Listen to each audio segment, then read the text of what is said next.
met hom, was daar by infanterieskool uit Oudtshoorn in 1989. Ek speel daar vir die 5de span, en Karel Du Plessis en 'n paar ander WP-spelers kom nou bietjie ons afrig daar by die weermag.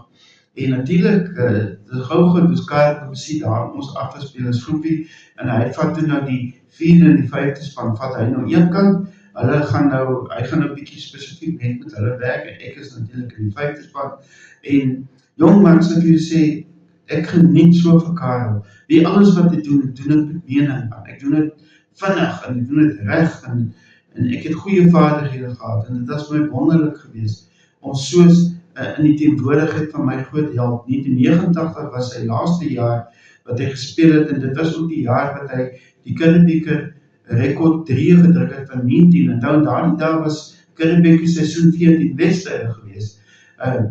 Die rekord is so 15 jaar later gebreek, maar toe is die Kinderbeker seisoen 22 wedstryde geweest. So dit is glad nie 'n goeie vergelyking nie. So hy hou nie met die rekord nie, maar ek dink nog steeds dit is ook die ou wêreld se rekord. Besonderse prestasie, 19-3 van 14 wedstryd, en ons weet almal hoe sterk die Kinderbeker seisoen spanne daai tyd was. Die kompetisie was oorweldigend goed geweest, en die spelers was op 'n baie hoë vlak.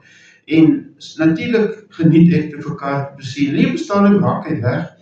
Ek sien hy gesels daar met die hoofafrigter, en later kom hy terug, ons gaan maar net aan. Die volgende week word ek opgeskuif na die 4de span toe, die week daarna 3de span toe, en die week daarna 2de span toe, en elke keer voel ek dan so motiverend, ek elke wedstryd speel ek beter ook, want ek sien waar ek kan vordering maak. Toe op die tweede wedstryd, en vir die tweede wedstryd, het ek 2-3 daai dag gedruk, en toe dit in die maandag by die oefening kom, hier word ek opgeskryf na infanterieskool se eerste span, en sommer daai Saterdag speel ek my eerste wedstryd. Ek onthou, dit was, ek vind infanterieskool wat 'n baie goeie span, daai was tot daai stadium ICD kampioen geweest. En ek onthou nog daai Saterdag speel ons, maar ek het net 'n normale wedstryd, niks spesiaal nie, maar 'n goeie wedstryd, alles reg gedoen, niks verkeerd gedoen nie, weet al die basiese dinge 100%. En daai aand, ons weet nie wedstryd, daai aand is die funksie so dat dit gehad het, en die manneke 'n lekker toespraak is gehou, hier kom stap my afrigter stap Marx, kom stap hier na my toe aan, hy sê, luitenant, roep ek sê, ja staf, ek hoor jou, hy sê, luitenant, weet jy wat met jou gebeur het? Ek sê, nee staf, ek weet niks nie, hy sê, weet jy hoe jy in die eerste span gekom? Ek sê, nee staf, ek sal baie graag wil weet. Hy sê, van toe die slag wat Karel Du Plessis was, ek sê, van natuurlik staf, ek sal het nooit vergeet, dis een hoogtepunt, van een van die hoogtepunte van my lewe tot daai stadium. Hy sê, Karel Du Plessis moet na my toe gekom. Hy het gesê, sien jy daai sentjie daar, daai ene daar. Jy moet hom eerste span, hy is jou eerste span senter. En ek is so verstom dat Karel dit gedoen het. Nou ja, die rest van die jaar was SPT weermag toe, al daardie goed was vir my fantasties geweest. Jy weet, dit is 'n wonderlike ondervinding.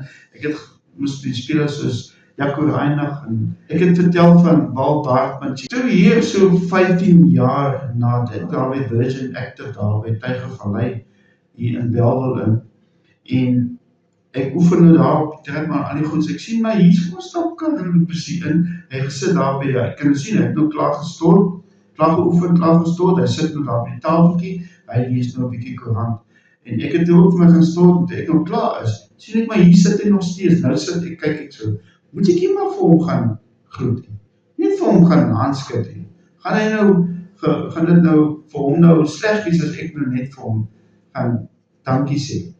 Ek sê, besluit toe ek vat die kans, en ek stap om toe, ek sê, hallo Karel, kan ek maar net vir jou 'n storieetjie vertel, kort storieetjie. Hy sê, ja, ek is welkom en goed en vriendelik. Ek vertel vir hom wat daar gebeur het, en toe ek nou klaar vir hom vertel het, ek kan sien, hy het net so gekyk, so verbaas, en 'n glimlag op sy gesig, en ek het toe vir hom dankie gesê, baie waardering, en opreg, ek was reg opreg geweest, en hy het my hand geskryf, het opgestaan te sê, dis vir hom baie lekker geweest, om hierdie stukkie storie te hoor. Hy kon nie onthou, dat hy dit vir my gedoen het nie, maar ek het dit onthou, baie goed, ek het nie te veel mense in sy lewe te doen gehad, en ek het dit is vir my 'n ongelooflike wonderlike storie, in my lewe, dit het so ongelooflike effek op my lewe gehad, en natuurlik die rugby en al die dinge, en natuurlik, dit was heerlik geweest.